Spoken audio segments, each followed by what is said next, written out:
Welcome to Fables of the Fog, the least serious Dead by Daylight podcast on the internet. My name is EarthToLydia. I'm a very boosted survivor main. I am Earthan, and I main Jake and Trapper. I'm Nate. I'm a console player, and I play Jeff, the survivor, and I play Ghostface, the killer. And welcome to our MODCAST. This is our corner of the internet where we share ridiculous stories and occasionally have others do the same thing. So grab your blanket, get around that campfire, don't touch that hex perk, and we hope you enjoy your stay. Hello there, and welcome to today's first episode of the Fables of the Fog. Today we're going to be talking and sharing our own kind of experiences with a new player to the game, what we all kind of did when we started out, what we'd recommend to other people, all of the kind of like fumbles that we got through, and, you know, giving advice on what to avoid and what kind of route we should go down. Obviously, with survivors it's a little bit different because survivors are technically just a cosmetic, just a reskin. They don't have their own unique abilities. But killers actually do. All of them have their own kind of unique power that helps them in-game. Some of them are stronger and weaker than others. Who would you actually recommend picking up first when you're just getting into the game? Okay, so based on the survivors and killers that the list that I have, you have a choice of 5 different killers, and this may come across as a bit biased, but for me, if as a beginner, if you're new to the game, I would recommend Trapper. You have Wraith, you have Billy, you have Nurse and Huntress, and I feel like those killers require some level of skill. Maybe not so much Wraith, but Billy, Nurse, and Huntress, they have what I like to call skill cap, which basically refers to the level of skill you need to properly master and be efficient with them. For that reason, I would recommend either Trapper or Wraith to begin with, but I would lean towards Trapper because he does come with a couple of nice perks which can help a beginner player out, especially when they get the game for the first time. I think, Nate, as well, from like a console point of view, you probably agree with that, right? Because if you were coming into the game for the very first time and you decided to pick up Nurse or Huntress on console, I can imagine that's going to be probably the worst experience you could possibly go through as a rank 20. I've avoided Nurse like the plague. No pun intended. No pun intended, lads, okay? But like, Nurse was just like, oh, she does blinky shit. I can try this. No, I can't! No, I can't! I'll look down and I'll be in the basement. Like, how the fuck did I get hit? Like, legit, we've sort of like Trapper, because like a long time ago, this little console idiot used to main Trapper. I was just sort of like, hey, this is pretty good, you know? Having them walk into the traps is pretty rewarding. Yeah, it takes a lot of time to set up because you don't have Ruin. Once it's sort of like you get into gameplay and you start putting pressure on, there's a lot of reward. I agree with our fans saying like Wraith as well, because Wraith is a fun killer. Having like the little scare of like rank 20s, not really knowing where people are coming from, you just get Wraith just appear out of nowhere from behind them. Yeah, I have to agree with you there. And the reason why I suggest Wraith and Trapper for newer killers is just basically because with Huntress, you have to kind of get used to projectiles. You know, you have to learn when to release, when to aim. There's various different factors. And Billy, you have to obviously learn the maps and be able to maneuver around. Yeah, sometimes it can take a while to get used to the newer maps because they're fresh to everyone. Not everyone's gonna know where things are. And also with killers like Wraith, you go around invisible or not invisible, whichever you prefer, and you just basically find a survivor and smack them, which makes him essentially one of the more beginner friendly because it's just about repeat process until they're down and hooking them. Similar for Trapper, although I guess Trapper does need some setup time, and like his name suggests, you need to be good with the traps and you need to be able to set the traps. His traps are everywhere on the map in order to get full effect out of it, which is why I recommend for beginners Trapper and Wraith. Yeah, and I mean, Wraith and Trapper as well are probably, if not like among all of the DLC as well, the most basic and stripped down killers that you can possibly play. Because, I mean, they're M1 killers. They will teach you basic game sense, like, you know, how to correctly walk around a loop, or how you can start on your mind gaming around a loop, whatever it may be. But their power isn't that strong that it will influence your kind of gameplay and make you restricted to them. I think, like, learning those will actually help you overall with picking up another killer as well, because you have the really basics things down, like where survivors will spawn and where they'll start to run.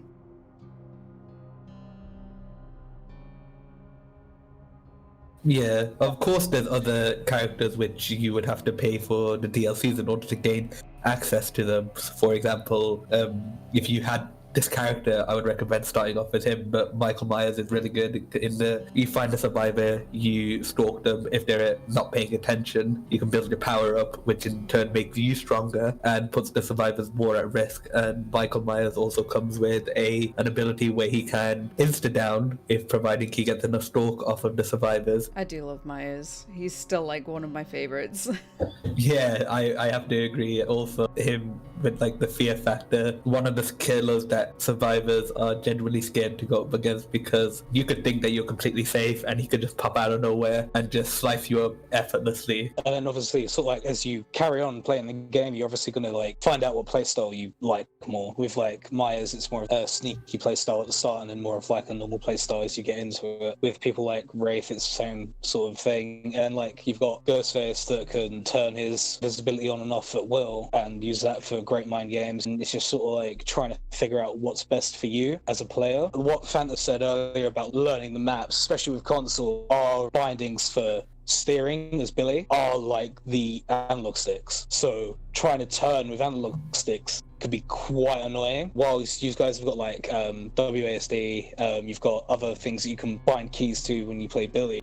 We're kind of stuck with that for the turning, so we're just kind of like either throw yourself in the deep end with Billy and just try and turn and get as much as you can, or just don't play Billy and avoid it. But then Billy's got a pretty good perk in enduring. Enduring is quite a very good chase perk in you can get stunned and then just kind of carry on. Yeah, honestly, he does have really good teachables. That's the one thing about Billy, is if you do want to start off with, well, I say really good teachables. He's got enduring. What else is there? Okay, so we've spoken a little bit about the perks, but say you're a new player coming to the game for the first time, or maybe you're getting an alt account, whatever it is.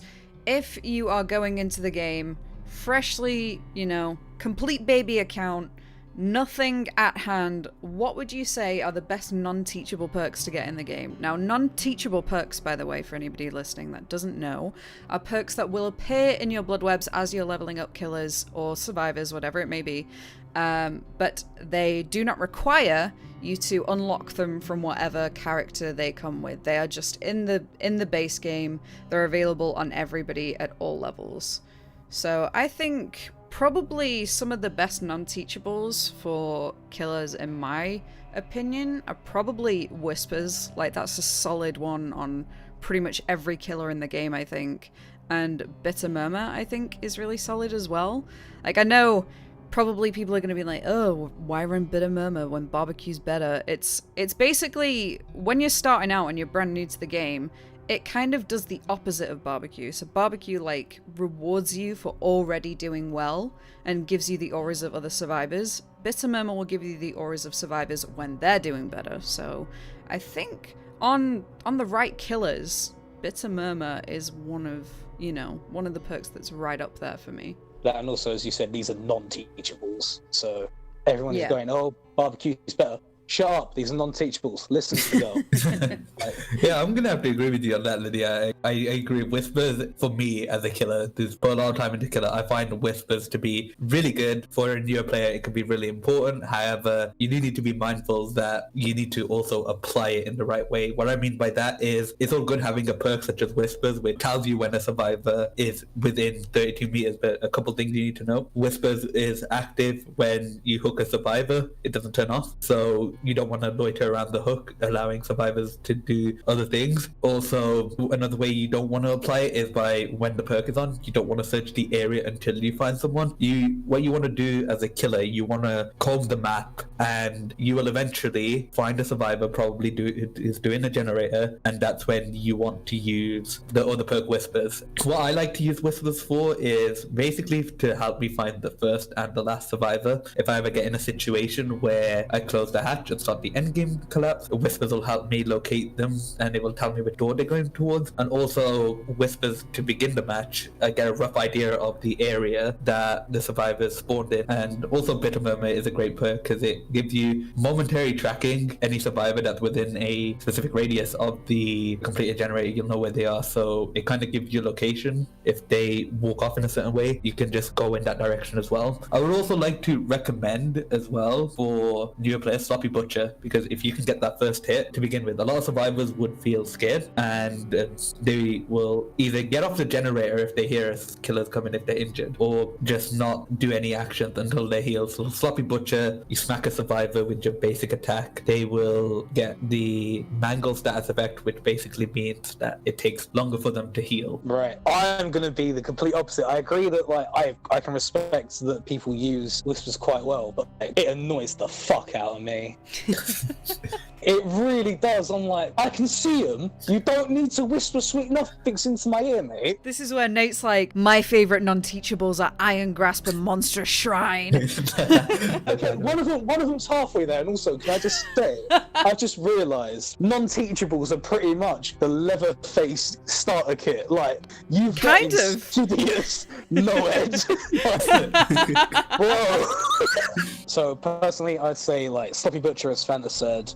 Iron Grasp, Unrelenting, I feel, is kind of, it is bad, isn't it? It's bad. Yeah, it's bad. It's bad, but it's good when you're rank 20 and you're like, oh, I can recover quicker. I don't feel like a twat anymore. Like, It's like scuffed, save the best for last. it is. It really is. And then you just like, you look through all these and you just see Deerstalker. That encourages slugging meta. I'd like to also add to that about Deerstalker. I think for beginners it is a decent perk because sometimes a newer killer, they just may get excited, they see a survivor, they want to slug the person and go for the 4K because it's one of the first games that they had, and Deerstalker allows you to find them efficiently. Also, when there's a last survivor, if you slug the third survivor to go after the fourth survivor and you kill that survivor, a hatch spawns, so it gives the survivor an escape if they're able to jump in the trapdoors. And obviously Deerstalker, you're able to locate where a down survivor is and you can go and pick them up. For beginners, I don't think it's too bad. However, I don't think it's an essential perk to be running on every build. I think the other thing about perks like Deerstalker as well is it can encourage good behaviors from people that are new to the game as well. So if you fuck up and slug someone for too long and you've got no idea where they've gone, you can obviously try and recover and like work out how far away they've crawled or something. And it can probably teach you as well, like, oh, maybe I shouldn't have slugged in that scenario because they could have gotten that person up if somebody was close by. Or, you know, I think it encourages killers to step away from this whole idea of, I've downed one person, I need to hook them immediately, and I can't do anything else until I hook that person. I agree, for sure. That being said, when you're beginning, you don't have like nurses, and while if you look at nurses does give you the same effect and also highlights the aura of the healing survivor. That can then also push you to go after the other survivor that is out of position trying to heal. So we've kind of gone over like the best advice that we possibly could give and the do's, so to speak, of new killers.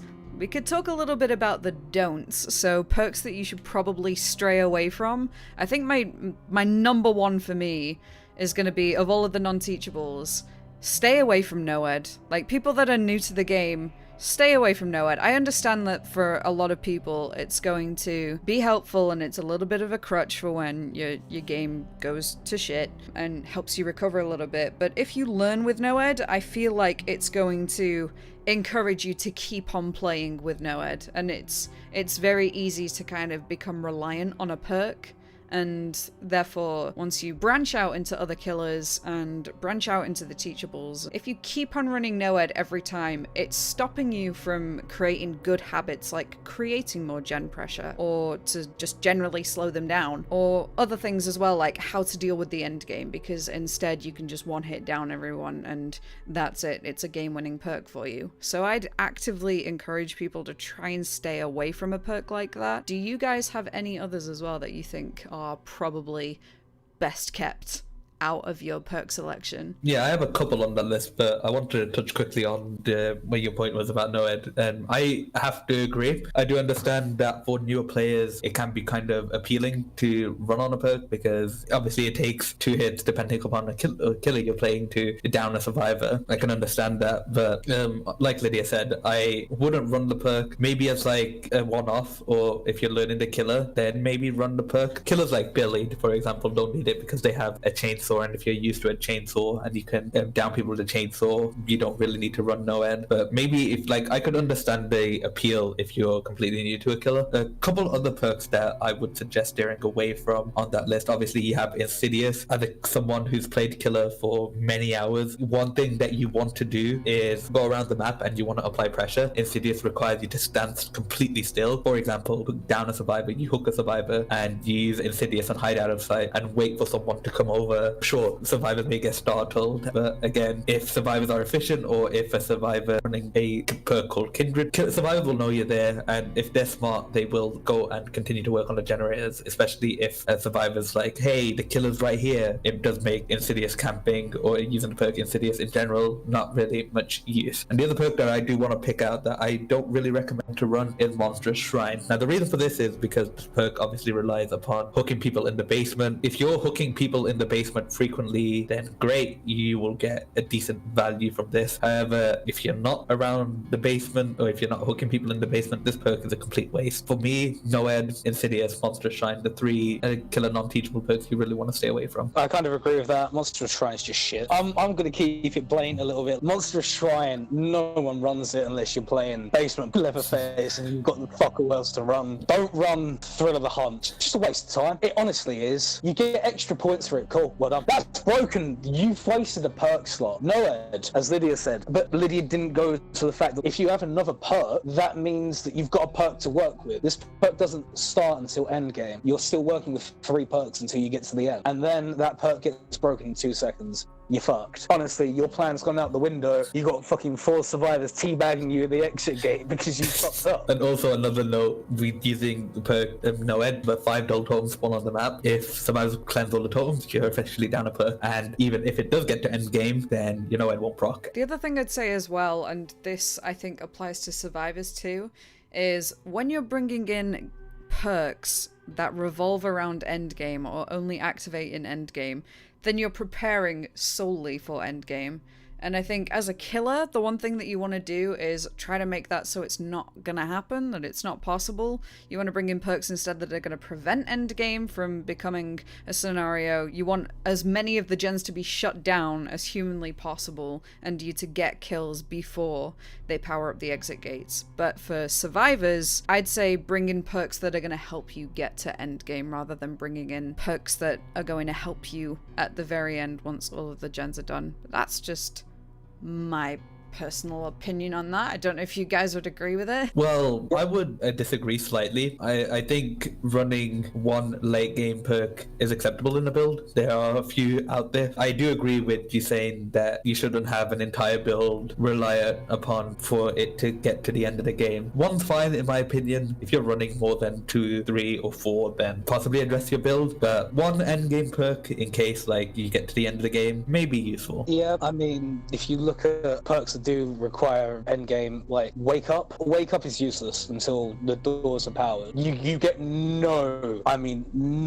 use out of it during the game. If you die and you've got adrenaline, wake up, left behind, no one left behind as well. You pretty much sitting there with your controller in your hand, just like, oh well, that was a waste of the game. Yeah, you're pretty much running perkless until you get up to that point. Anyway, we've spoken an awful lot about killers. Shall we move on to survivors and go through the same things? So, as far as the base survivors that you get in the game, who should we pick up first in terms of who's teachable should we unlock first? Who should we start putting points into first? Who would you guys go for? Okay, so I have to point this out as well. This is on Steam, maybe different for consoles. Nate can confirm this, but for survivors on Steam, without any DLCs purchased, you get Dwight, Meg, Claudette, Jake, Bill, Nia, and David. Now, the first survivor that I would recommend that you do level up is David. He has a perk called We're Gonna Live Forever, which each, depending upon the level. Each time you get a safe unhook or take a protection hit, you gain a stack, and for each stack up to a maximum of 4, you get 25% bonus blood points, which are applied at the end of the trial. So if you, for example, you get 20,000 points, you have 4 stacks of Waiting to Live Forever, you're going to accumulate 40,000 blood points, which is quite a lot. David does also have a perk called Dead Hard, which with the dedicated servers is a bit iffy and it does receive a lot of criticism. However, it can still be seen as a useful perk, especially if you use it in the right application. The 2 other survivors I would recommend leveling up would be Jake and Bill, because Jake gives a perk called Iron Will, which in my opinion is the best survivor perk in the game. Iron Will nullifies your cries of pain when you're injured, and if you have it at level 3, completely quiet, providing a killer doesn't have a perk called Strider. And Bill obviously has a perk called Borrowed Time. If you unhook a survivor and the survivor gets smacked within a certain time, they will get put into a effect called Deep Wounds, where they will have to run off and mend and they will be injured. So it basically gives your teammates a second chance. Now, the reason why I recommend Jake for Iron Will is because I'm sure you guys will agree with me that a lot of the times killers rely upon sound before visual effects. So for example, a killer is more likely to rely upon like hearing cries of pain versus blood on the floor. So if you take away a killer's ability to hear, then they have to be extra vigilant. You can really see use out of Iron Will throughout the entire game. For Bill, Borrowed Time, you have an emblem which relies upon you having to be altruistic, so securing that safe unhook will be really important and will help you rank up. Yeah, I'd wholeheartedly agree, particularly on Iron Will. Not only does it kind of like take away a killer's sense in a way, if they're running a perk like Whispers, or even if they've just got background noise from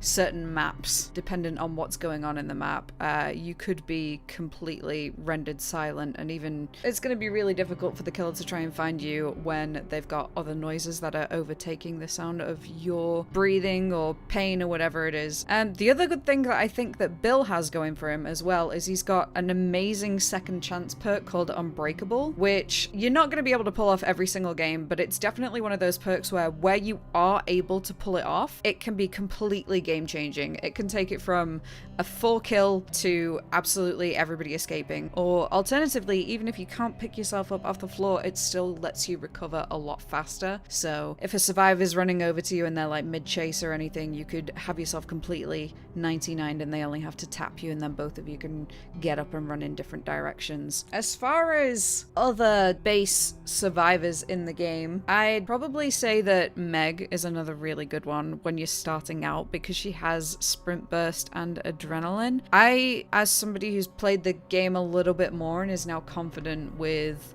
like looping and how to get to the end game and such, I wouldn't necessarily run either of those perks, but I think when you're starting out, it is quite nice to have a reliable exhaustion perk under your belt, and also to have, again, like I said, another second chance perk, which is what Adrenaline is. It will heal a full health state whenever the final generator pops and give you a haste status, so that can really be quite game changing if you mess up and you get yourself in quite a sticky situation. Nate, what do you think from the console point of view? Are you a Claudette main? I'm not you. So with console it was a little different. We didn't get Bill until halfway through last year, so ours was just in the general non-teachable pool. For leveling up as well, we had a tiny bit difference where you had to pay Fang and Ace. When I got it, I had Fang and Ace already. In my mind, I feel like I'm about to trigger a couple of people, because like I feel like in my head, yeah, David, get the We're Gonna Live Forever, and then Dead Hard's there, but like Bug Hard, I mean, Dead Hard is such a iffy perk. Please leave that in there. But I just feel like people should level up your gamer girl's favourite gamer girl, Faye. She's got Alert. That's great information for a survivor, knowing where the killer is when they're breaking pallets. She's got Live, which is a pretty good exhaustion perk. And you got Technician. Technician will dampen the sound of the gen. Live will help you get away when you're in a chase. And Alert lets you know where the killer is. Honestly, I'd agree with that. All of those are really solid. Of course you would. You want a main thing. Well, I mean, yeah, but that's besides the point. That's why. It's your favourite gamer girl's favourite gamer girl. Like... Oh my gosh. I'd also like to point out one survivor that has perks which are pretty good for a beginner is Kate, because she has a perk called Boil Over. We don't mention that perk because it's not going to see much use. We're not talking about But Boil she does Over. have, We're not talking about Boil Over. But she does have two other interesting perks. So the first one I'm going to talk about is a perk called Dance With Me, which you fast vault and it removes your scratch marks for a few seconds, but it does have a cooldown. Also, the perk that I want to pick out from here is actually a green perk. It's called Windows of Opportunity. So as a beginner player, it can be relatively daunting to go into a map and just be placed anywhere because it is procedural. It's not the same each time.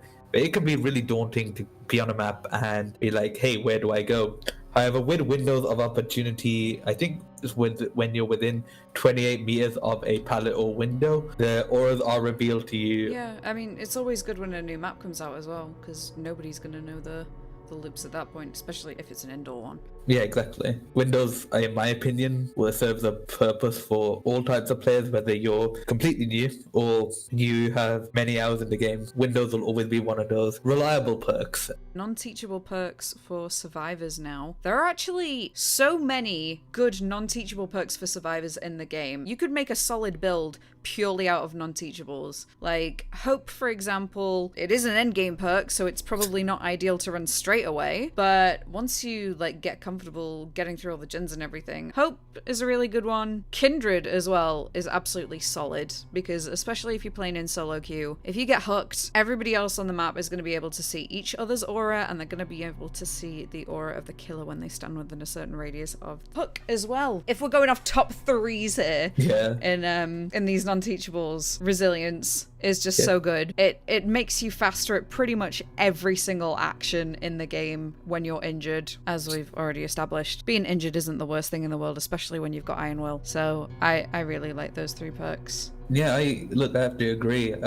Although I would tweak it slightly. So, in my opinion, the best non-teachable survivor would be Kindred. You then have Resilience, because I like to continue actions whilst I'm injured. If I'm injured and I have Resilience as a bonus, because action speeds are faster, also when it comes to vaulting and healing others, will make it actually a pretty decent perk as well. However, you might not get much use of it at low ranks, because some killers, what they do is they hook a survivor, they go away, but if that survivor gets unhooked, then they immediately go back to hook. So you may not see absolute use out of Will Make It at lower ranks, but as you get through the higher ranks, it does do a good amount. But one interesting perk which I would recommend using actually is Lightweight, because for those of you who don't know, scratch marks are visible for 7 seconds with Lightweight. It reduces the scratch marks duration by 3 seconds. Like I said earlier, killer rely upon 2 senses, so if you're removing your killer's ability to see you, then they're gonna have to listen out for you, and if you're not injured or if you're not leaving any sort of like indication that you're nearby, Lightweight will be a tricky one. Alright, Nate, what's yours? What's your favorite non-teachable? So I agree that Kindred is really good, but if you look at like the list of the non-teachables, when you're in lower ranks, Dark Sense can help quite well, because so that's kind of like alert when gens pop. Plunderers, I feel, as well, especially if like you're going in without an item, you'll be able to find the boxes and like maybe get a med kit or a toolbox and able to help you out in the game. I used to run small games so much. Honestly, yeah, that would have been another one that I mentioned. Small game's good if you don't know where totem spawns are. When Ruin used to be proper bad, like when you're first starting the game and you had old Ruin where you're just like, how the fuck do I hit skill checks? Like, small game was like the savior. You're like, yes boy, I found it! You felt like the champion of the team if you broke that with small game. It was like, yeah, but... And also, with using small game, count as no-ed, because you don't cleanse all the totems and you get to end the game, you really need to find that totem. If not, you're going around the map, small game goes off during the game, you cleanse all the totems, it's not going to activate. So, yeah, it is an underrated perk. The other one that I will always, as a bonus, always recommend is Slippery Meat, for no reason other than the name is hilarious. That's it. I mean, Slippery Meat is good for me purposes, yeah, and if you're feeling lucky, just put it on the perk. Also, low-key, Premonition and Spine Chill. Out of the two, I'd choose Spine Chill, but yeah. I know, Spine Chill's like, good. as a Ghostface player, I feel the fucking pain of Spine Chill. Like, how the fuck do you know I'm sneaking up behind you when I'm behind the wall, mate? Oh, you got Spine Chill. dickhead. Like, All right, anyway, guys, shall we kind of wrap up this episode by talking a little bit about how things have changed since we started playing the game? Because I know when I started, I was told, main Claudette, she has self-care, she's amazing.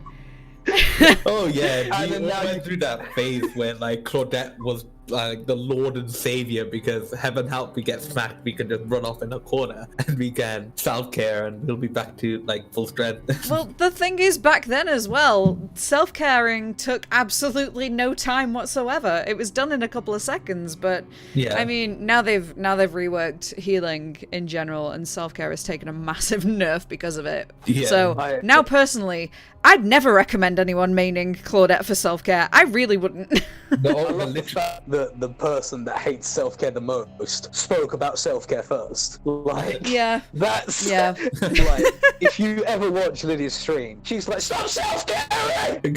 Like, she is legitimately angry at that one Claudette touching herself in the corner. Like, Hey, listen. Hatred is fueled by passion, okay? Indeed. I'm very passionate about this talk.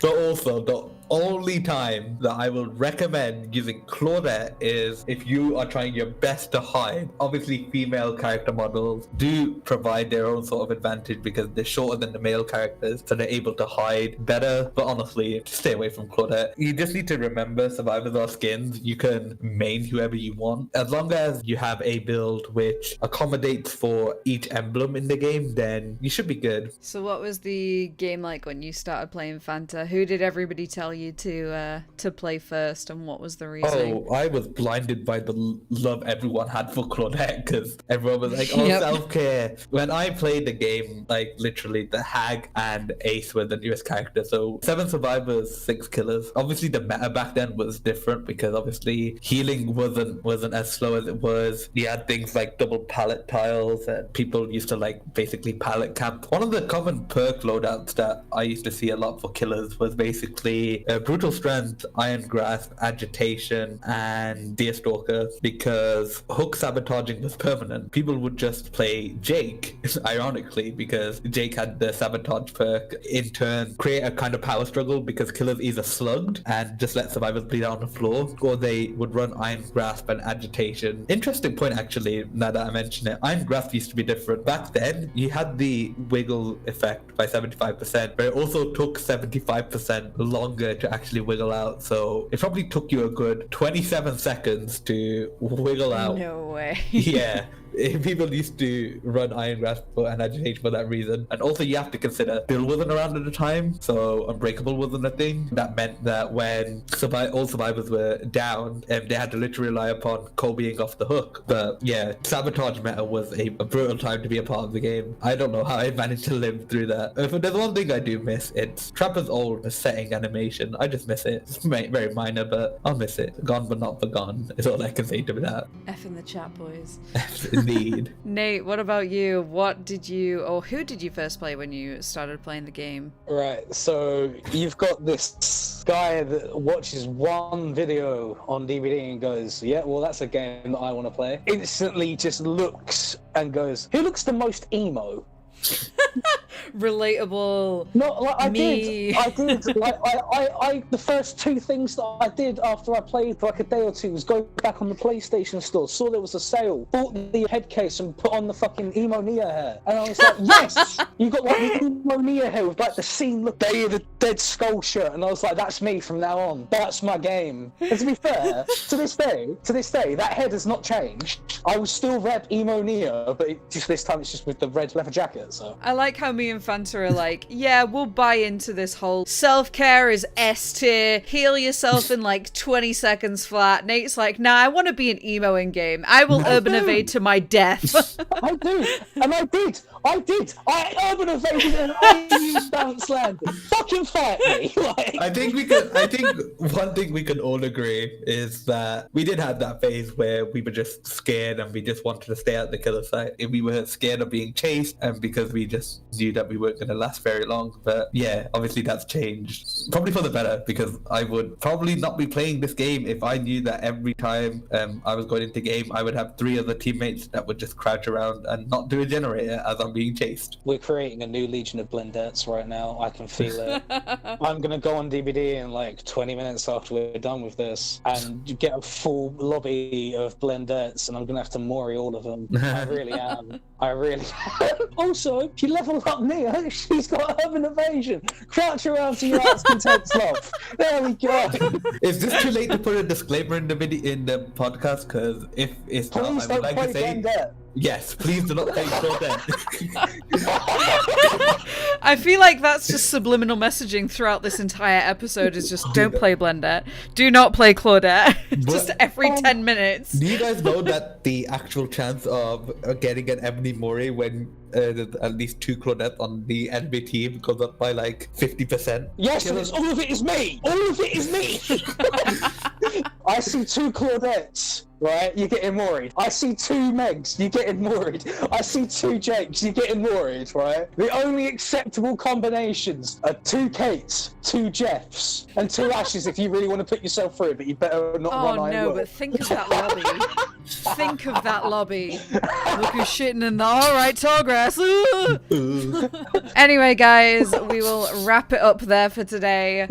Thank you so much for watching. Tune in probably next week or whenever we can arrange to do this again. If you want to see any of my content, you can check me out at twitch.tv/EarthToLydia. Also, join the Discord server. We are going to have a channel in the server which is dedicated to community ideas for upcoming episodes of Fables of the Fog, so I'd really appreciate if you take part in that. Fanta, where can we find you? You can find me on Twitch at Earthfan98, but instead of Earthfan, we have a 4 and then 98 at the end. So yeah, check me out on Twitch for bad gameplay. And then Nate, where are we gonna find you? Check me out on Lydia's Discord. I just chill out.